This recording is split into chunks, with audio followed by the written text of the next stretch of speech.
We are on the Carnival Celebration. We're doing a full tour and cabin review of 8205. Come on in. Oh, I need to use this. Come on in. It's a Havana balcony room. Now, it's unusual kind of balcony, and I'll get into why it's unusual. Let's get safety out of the way. So in the event of an emergency, according to these instructions, you would go to deck 7 to the Grand Theater, which they classify as A6. So deck 6 and deck 7 are both to the Grand Theater area.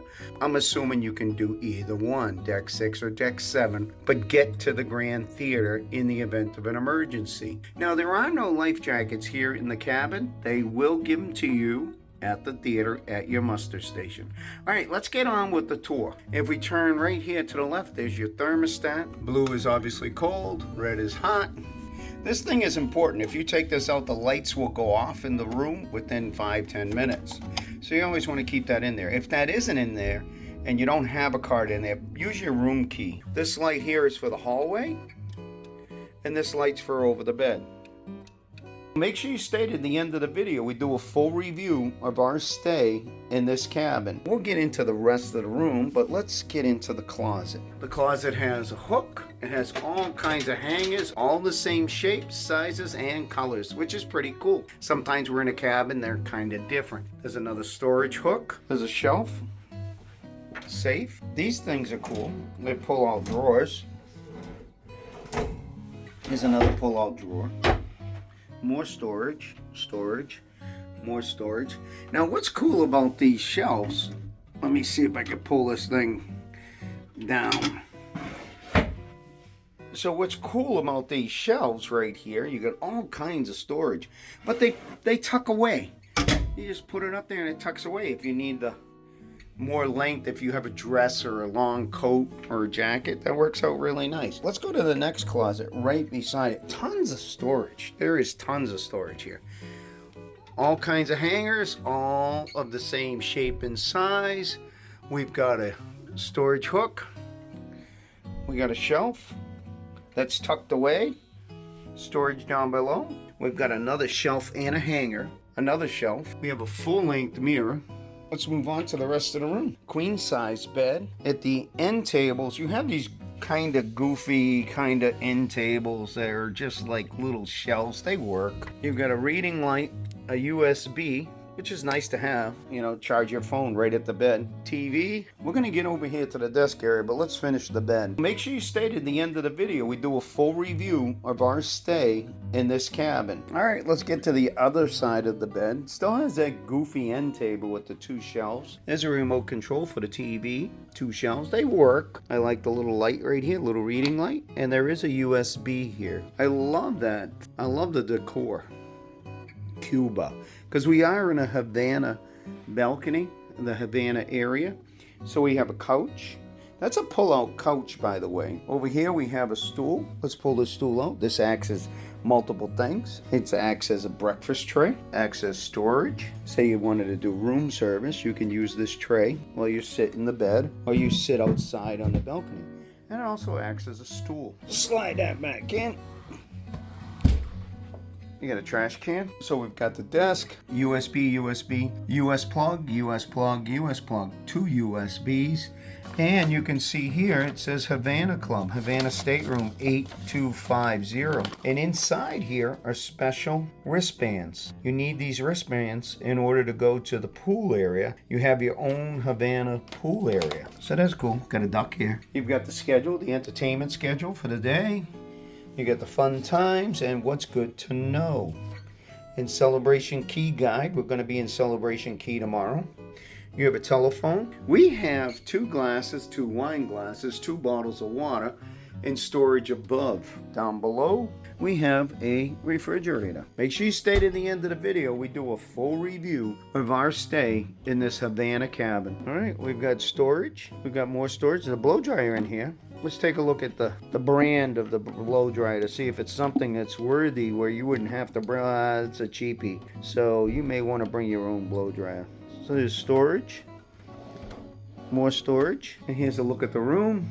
Let's head into the bathroom. But before we head into the bathroom, we have these 3 hooks here.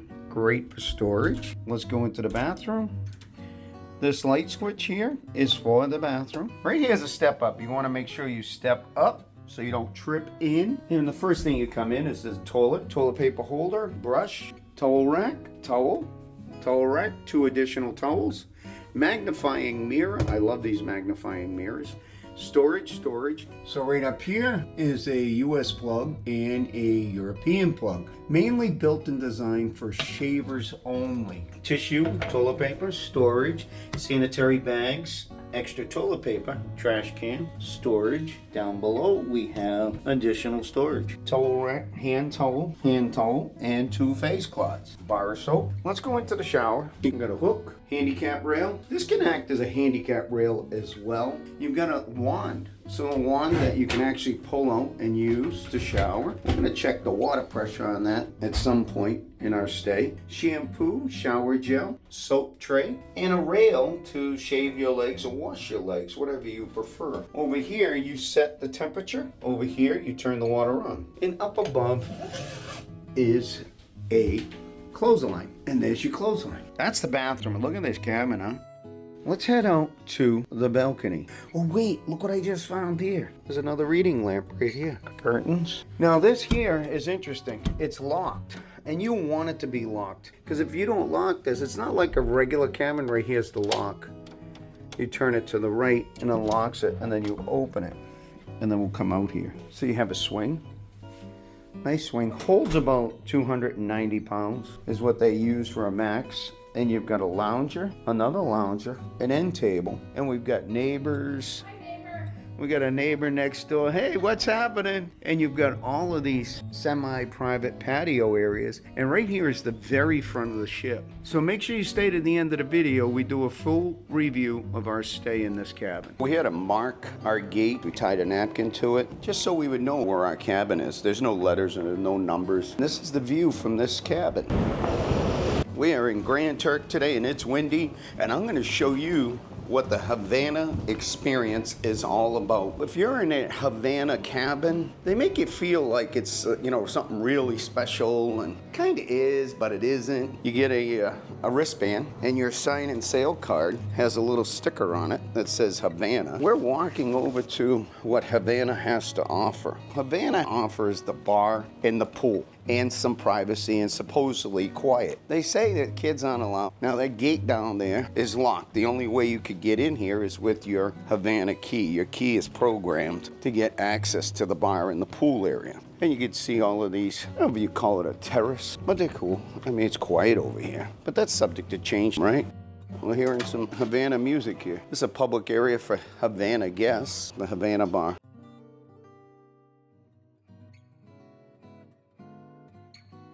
You can see that area is blocked off. That's been blocked off the whole time because I don't want people just walking in here. So you've got nice chairs, lounge chairs. Oh, we got ourselves a turkey today. The Havana Experience. Happy Thanksgiving. And then here's the pool. So part of the Havana Experience, you get access to this pool. You get access to this bar and this lounging area. And you got a little music in the background. Let's see what this says. Here you go. No saving lounge chairs. There you go. So that's pretty much the Havana Experience.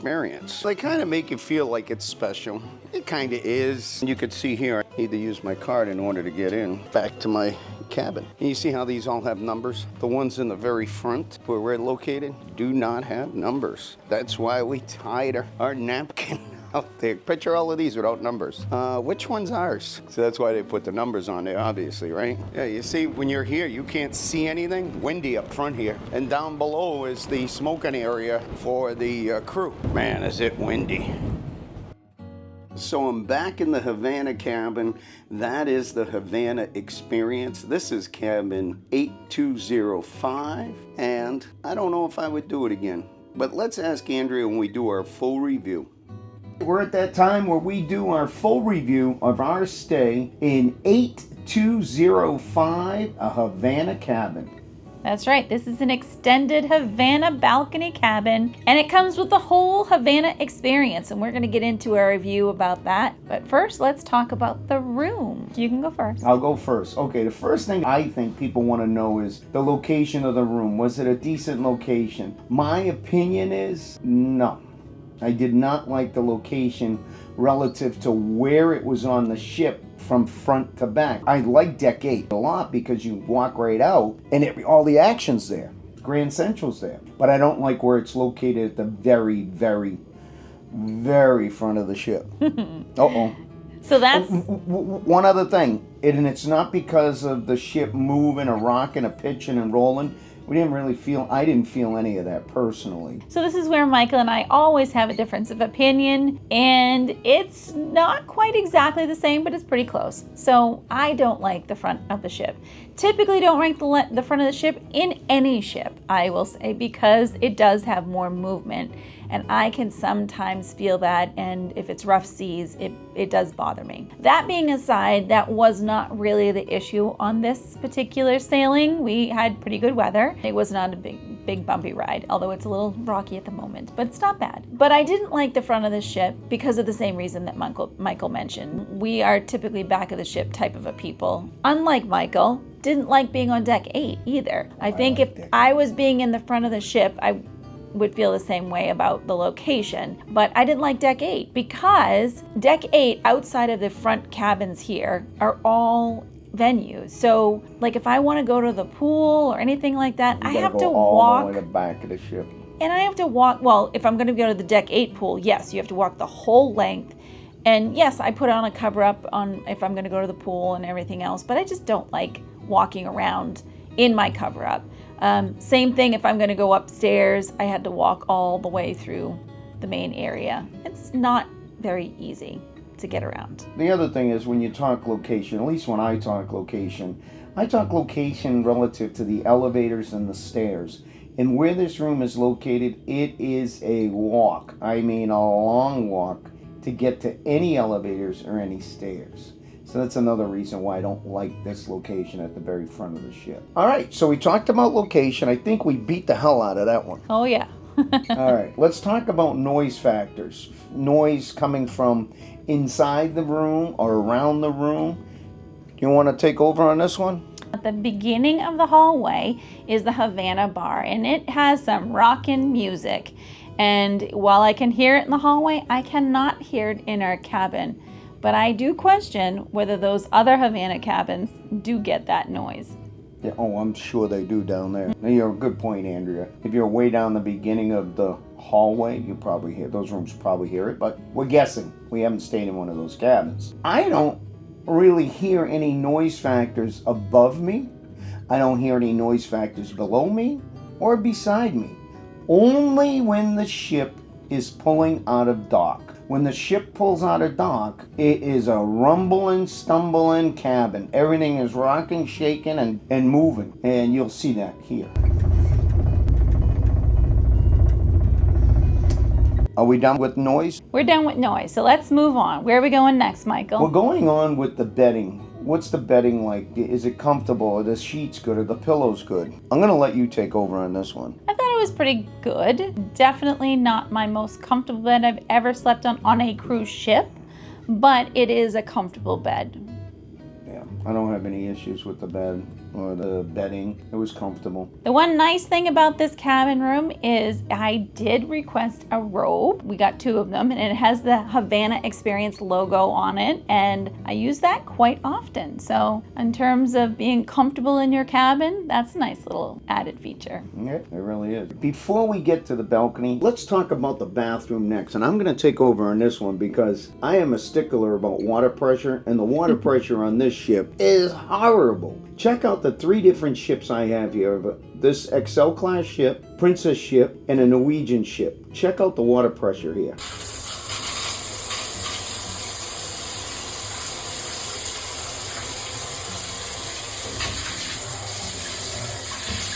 And I'm telling you, every single XL ship that Carnival has, the water pressure is horrible. The water pressure is not good. It's pretty universal, unfortunately. We were at the beach. I couldn't even rinse sand off of my leg with the water pressure. I had to wipe the sand off of my leg. Oh, man. All right, so I'm done talking about water pressure. Let's talk about the actual bathroom itself. The bathroom itself, I think is tiny. A typical Excel class bathroom, they are all tiny, unfortunately, unless you're going to go into a mini suite, and we're not. Well, I would have thought, Havana room, there would have been something a little bit special about that. If you got a Havana suite, Sweet. like I said, it's only in the suite. All right, I think we beat the hell out of the bathroom. Are we done with the bathroom, or you want to add anything? No, I don't have any other issues that are unusual in the bathroom. Let's talk about the actual cabin itself. What did you think of the Havana cabin? Well, the Havana cabin is, as you can see, Havana, Cuba, decorated. Therefore, a lot of dark wood, dark colors on the furniture and the rugs and the walls. A little too dark for me. And there's decent lighting in here, but it still has that warm glow, and therefore not the kind of the bright Excel class experience that I'm typically used to. I'm not digging the darkness either. I mean, it's really dark. It's like, ugh. Did I go too far by saying ugh? Or is that accurately describe it? It's ugh. not our style. And there are people out there that may love it, and that's what makes the world go round. We don't like it, the dark look. The dark look. Is there anything else about the room? Because I thought the storage was great. This is a 3-person room. There is a couch that pulls out. I don't really have anything else. Ooh, I do. But I'll see if Andrea's done in the cabin. Are you done in the cabin? I am? We're going to talk about that balcony. That balcony, to me, is a waste. Oh, and I think it's kind of cool with a quirky thing on it that I don't love. So I'm a half and half kind of person on this. Let's get into that balcony right now, right here. So, number one, it's basically like a neighborhood. There's all these, what do you call those, terraces? Yeah, they're kind of gated little lanais. Yeah, gated lanais, gated terrace.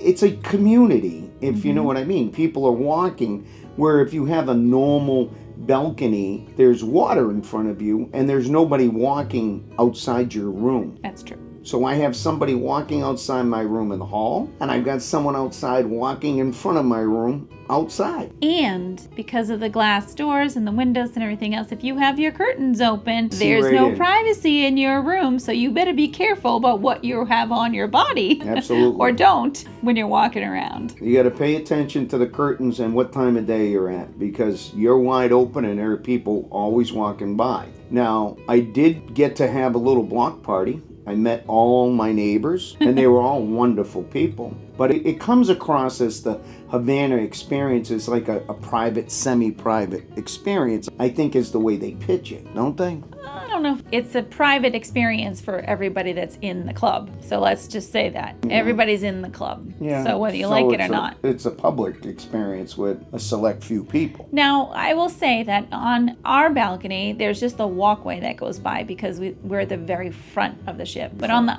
either side, as you go further away, they have sometimes a step down to some lounge chairs. Sometimes it's just a step down, and then they'll have glass. We don't have glass, so they can see the water. We can't even see the water. Because they're step up. Yeah, we're looking over the bow of the ship, which is kind of at eye level.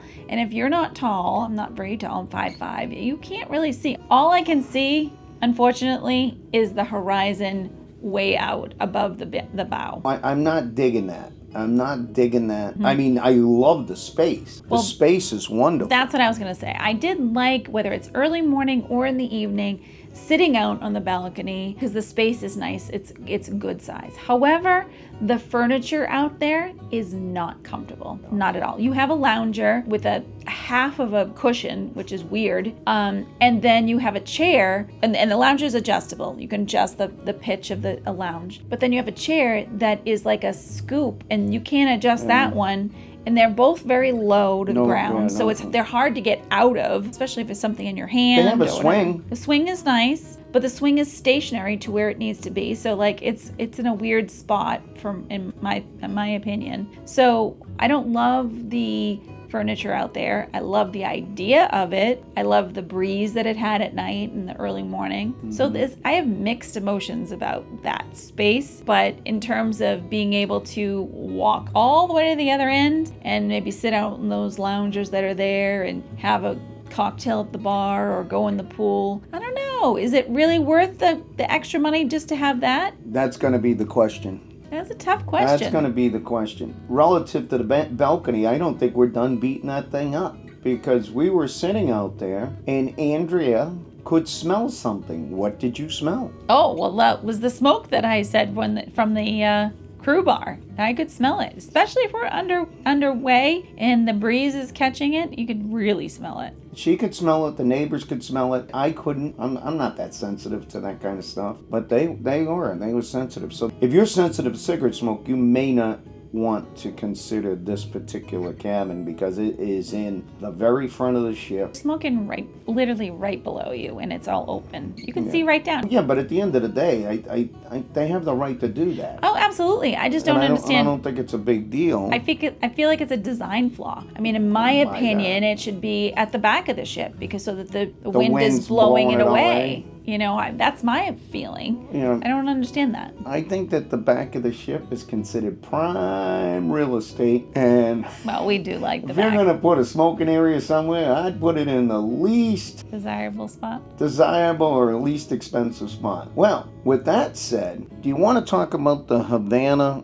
Experience? Well, I think the whole thing is the experience, right? And I think that you have to weigh the pros and cons to say whether or not it's something you want to do. Yeah, I think it was cool. Me personally, I think it was cool doing the Havana room and Havana balcony, and I was excited. And after the whole experience, I'm really not that excited about it, and I don't think I would pay extra money again to do the Havana Experience because I didn't find it to be private. I didn't find it to be easily accessible to the amenities. That's for me. What's your thoughts? Well, I wanted to try it. I had seen a Havana balcony room on the side before. It was on the Mardi Gras, and I did see it, so I kind of knew what to expect. And then when I looked online for this was the only room available for us. And when I looked online, and I could see that it was in the front, and I could kind of see that it didn't have like the glass typical walls and everything, I said, oh, it might be tough to see some stuff. And that was all I knew. I did not know it was going to be also the crew smoking section right below it as well. It was kind of what I expected it to be. I was still willing to try it. I think that I've checked that box. Michael's always asking, would you stay in this room again? Nope. And honestly, neither would I. No way. So I think that this is the first time we agree, not going to stay in this room again. But if you do, good luck with it. We hope you really love it. And let us know in the comments below if you do stay in this room and what you thought of it. Because it is a little different. There's no question it's different. But either way, we hope that the expectations we've set here, it's what you want. Exactly. Well, at least we hope to help you find your next cabin. So this is where I say, ciao for now. We'll see you soon. Thanks for watching, but there's more to explore. And don't forget to hit that subscribe button so you never miss any adventures. Click on one of these videos to keep the journey going. And this is where I say ciao for now. We'll see you soon.